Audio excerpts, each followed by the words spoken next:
Hello and welcome students, Gyanjyoti coaching সেন্টারের পক্ষ থেকে তোমাদের সকলকে আরও একবার স্বাগত। আমি ইয়াসমিন, আমি তোমাদের ইউনিভার্সিটির আন্ডারে এডুকেশন সাবজেক্টটি নিয়েই তোমাদেরকে পড়ানোর চেষ্টা করছি। আশা করছি অল্প কিছু হলেও তোমরা আমার থেকে শিখতে জানতে বুঝতে পারছো। তোমাদের এবছর সেকেন্ড সেমিস্টারে যে সমস্ত সিলেবাস প্রোভাইড করা হয়েছে তার প্রত্যেকটি টপিক কিন্তু যতটা সহজভাবে সহজ ভাষায় সম্ভব হয় আমি কিন্তু সেভাবেই তোমাদের সামনে তুলে ধরার চেষ্টা করছি এবং আশা করছি যে তোমরাও ততটাই সুন্দরভাবে সহজভাবে জিনিসগুলোকে অ্যাকসেপ্ট করছো। তোমরা যারা ক্যামেরার ওপাশ থেকে দেখছো এবং তোমাদের জানা নেই যে জ্ঞানজ্যোতি কোচিং সেন্টারের সাথে তোমরা কিভাবে যুক্ত হবে, তার জন্য তোমাদেরকে একটা ছোট্ট সলিউশন বলে দিচ্ছি। দেখো কর্নার এখানে দুটো নাম্বার তোমরা দেখতে পাচ্ছ। এই নাম্বার দুটি হলো আমাদের জ্ঞানজ্যোতি কোচিং সেন্টারের হেল্পলাইন নাম্বার। এই নাম্বার দুটিতে কল করে তোমাদের যাবতীয় কোয়ারিজ কিন্তু তোমরা এখানে করে নিতে পারো এবং এখান থেকে তোমাদের সব রকম যে প্রশ্নগুলো আছে সেগুলোর উত্তর তোমরা পেয়ে যাবে। তোমাদের অ্যাডমিশন রিলেটেড, কোর্স ফি আর তোমাদের যে সমস্ত সাবজেক্টসগুলো আছে সবগুলো নিয়ে যা যা প্রশ্ন আছে সবগুলোর সমস্যার সমাধান নিয়ে তোমরা কিন্তু এই নাম্বার দুটির মধ্যে কল করে নিতে পারো, ঠিক আছে? আর দেখো আমাদের কোর্স ডিউরেশন রয়েছে কিন্তু 6 মান্থসের, ঠিক আছে? চলো আর কথা না এগিয়ে এবার আমরা আজকের টপিকে চলে আসি। আজকের আমাদের টপিক ইউনিট 1 এর learning and it's application in education. এটা আমরা শুরু করেছিলাম এবং এটার মধ্যে সাব টপিক দুটো ছিল, একটা এ এবং একটি বি। এ নম্বরে যেগুলো ছিল সেই সাব টপিকসগুলো কিন্তু আমাদের শেষ হয়ে গিয়েছে এবং আজকে আমরা বিটা স্টার্ট করেছি। বি এ আছে theories of learning, classical conditioning and operant conditioning. এই থিওরিজ অফ লার্নিংয়ের মধ্যে যে জিনিসটা আছে সেটা হলো শিখনের তত্ত্বসমূহ। শিখনের তত্ত্বসমূহের মধ্যে চলে আসবে আচরণবাদী শিখন তত্ত্ব এবং এই আচরণবাদী শিখন তত্ত্ব আলোচনা করতে গিয়ে আমরা 3 ধরনের আচরণবাদী মনোবিদদের যে তত্ত্ব আছে সেটা নিয়ে কিন্তু আমরা আলোচনা করব। দেখো 3 ধরনের যে আচরণবাদী মনোবিদরা রয়েছেন যাদের নিজস্ব তত্ত্ব রয়েছে সেগুলো আমি একটু এখানে লিখেছি। থর্নডাইকের তত্ত্ব, প্যাভলভের অনুবর্তনের তত্ত্ব, স্কিনারের অনুবর্তনের তত্ত্ব। এই 3টে তত্ত্ব নিয়েই কিন্তু তোমরা ক্লাস পাবে। প্রত্যেকদিন একটি একটি তত্ত্ব নিয়ে আমি আলোচনা করব। আজকে যেমন আমি যে বিষয়টা নিয়ে আলোচনা করব সেটা হলো থর্নডাইকের তত্ত্ব, ঠিক আছে? আচ্ছা, এই তত্ত্বগুলো যাওয়ার আগে কিন্তু তোমাদেরকে জানতে হবে এই যে শিখনের তত্ত্বসমূহ তার মধ্যে যে আচরণবাদী শিখন তত্ত্ব এসেছে, এই আচরণবাদী শিখন তত্ত্ব জিনিসটা কি। দেখো আচরণবাদী শিখন তত্ত্ব কি এটা যদি আমি বোঝাতে যাই তাহলে তোমাদেরকে নানান শব্দ দিয়ে নানানভাবে কিন্তু আমাকে বোঝাতে হবে, কিন্তু যদি ওভারঅলে তোমরা একদম সংক্ষেপে বুঝতে চাও যে এই আচরণবাদী শিখন তত্ত্বটা কি, তাহলে আমি বলবো যে এইভাবে বা এইটুকু শব্দের মধ্যে তোমরা বুঝে নিতে পারো যে আচরণবাদী শিখন তত্ত্বটা কি জিনিস।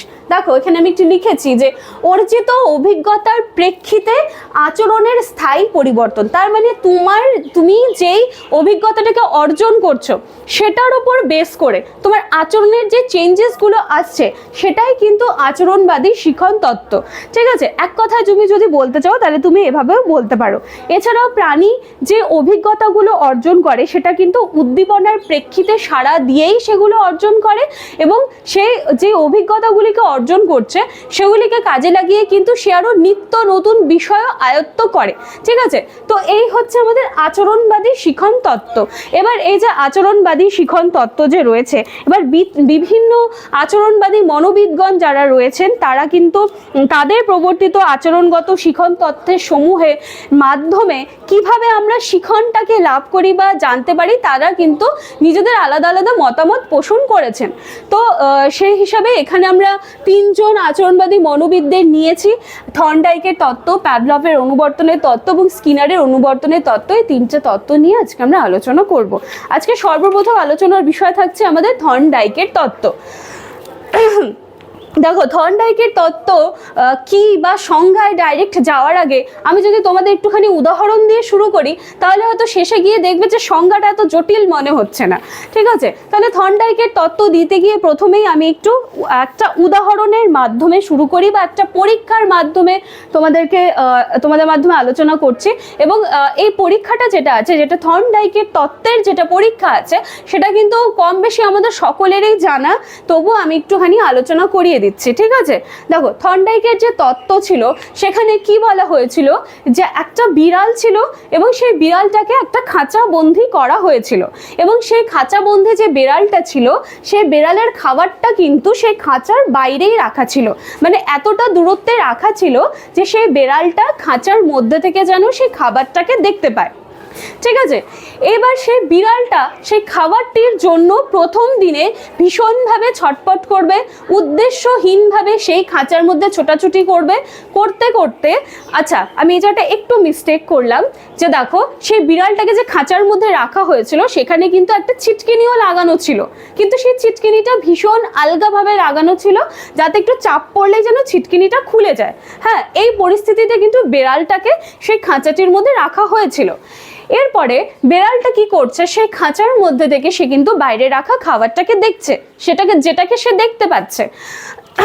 এবার সে সেই খাওয়ার পর্যন্ত পৌঁছানোর জন্য সেই খাঁচাটির মধ্যে উদ্দেশ্যহীনভাবে ছোটাছুটি করছে, বারবার লাফালাফি করছে, কারণ তখনও পর্যন্ত কিন্তু তার জানা ছিল না যে সেই খাঁচাটির মধ্যে যে ছিটকিনিটা লাগানো আছে সেটার মধ্যে আলতো চাপ দিলেই কিন্তু সেটা খুলে যেতে পারে। এইভাবে উদ্দেশ্যহীনভাবে ছোটাছুটি করতে করতে একসময় দেখা গেল যে বিড়ালটা মানে ভুলবশত সেই ছিটকিনির মধ্যে তার পা পড়ে এবং সেই খাঁচাটি খুলে যায় এবং সে গিয়ে সেই খাবারটি গ্রহণ করে। আচ্ছা, এটা হয়ে গেল প্রথম দিনের ঘটনা। দ্বিতীয় দিনেও কিন্তু একই আচরণ সেই বেড়ালটার সাথে করা হলো, সেম সেই একই খাঁচা দেওয়া হলো, তার বাইরে সে যাতে দেখতে পায় তার খাদ্যটা, এতটা দূরত্বে তার খাবারটাকে রাখা হলো এবং আবার সে আলতো করে ভেতর থেকে ছিটকিনিটা কিন্তু দিয়ে দেওয়া হলো। দ্বিতীয় দিনেও একই আমরা দেখতে পাবো এবং তৃতীয় দিনে এবং যতই আমাদের দিন এগোবে আস্তে আস্তে একটা সময় দেখা যাবে যে বিড়ালটা এই জিনিসটার সাথে অভ্যস্ত হয়ে যাচ্ছে এবং একটা সময় গিয়ে দেখবো যে সে বুঝে যাবে যে এখানে ছিটকিনিটা আছে, সেখানে আলতো যদি চাপ দিই তাহলে কিন্তু আমার খাঁচাটি খুলে যাচ্ছে, আমি ইজিলি আমি খাবার তার যে খাবারটি রাখা আছে সেখানে কিন্তু আমরা পৌঁছে যেতে পারছি, ঠিক আছে? তার মানে ওভারঅল ব্যাপারটা কি হচ্ছে যে প্রচেষ্টার মধ্যে দিয়ে, হ্যাঁ প্রচেষ্টার মধ্যে দিয়েই কিন্তু আমরা জিনিসগুলোকে যত দিন যাবে সেটাকে কিন্তু আরো সঠিকভাবে করতে পারবো। একই জিনিস যদি আমরা মানুষের মধ্যে দিয়েও চিন্তা করি, মনে করো যে কোনো একটা ছাত্রকে তুমি প্রথম দিন একটি অঙ্ক করতে দিয়েছো, প্রথম দিন সে কিছুই করতে পারবে না, ভুলভাল আঁকিবুকি আঁকার চেষ্টা করবে, নানানভাবে চেষ্টা করবে অঙ্কটাকে সলভ করার। তুমি প্রথম দিন তাকে দেখিয়ে দিয়েছো, হয়তো সেদিনও সে পারলো না, কিন্তু আস্তে আস্তে সে যখনই সেই জিনিসটাকে তার আয়ত্তের মধ্যে আনবে, বারবার বারবার সেই জিনিসটাকে সে প্র্যাকটিস করবে, একটা সময় কিন্তু গিয়ে দেখা যাবে যে সেই ছাত্রটার কাছে সেই ম্যাথটা বা সে যাই হোক, সেই সাবজেক্টটা হোক যাই হোক, সেটা কিন্তু তার কাছে ইজি হয়ে যাচ্ছে। তার মানে এখানে থর্নডাইকের মতে বলা হয়েছে যে শিখন কিন্তু এইভাবেই হয়ে থাকে। তার মানে কোনো একটা প্রচেষ্টা, সেই প্রচেষ্টার মধ্যে ভুল প্রচেষ্টাও রয়েছে এবং সঠিক প্রচেষ্টাও রয়েছে, কিন্তু থর্নডাইকের মতে এখানে বলা হয়েছে যে ভুল প্রচেষ্টাকে বাদ দিয়ে শুধুমাত্র সঠিক প্রচেষ্টাকে গ্রহণ, মানে যে সঠিক প্রচেষ্টা রয়েছে সেটাকে গ্রহণটাই হচ্ছে শিখনের প্রক্রিয়া, যেটা হচ্ছে যান্ত্রিকভাবে কিন্তু হয়ে থাকে। এখানে চিন্তন, যুক্তি বা অনুকরণ কোনোটাই কিন্তু শিখনের জন্য প্রয়োজন হয় না।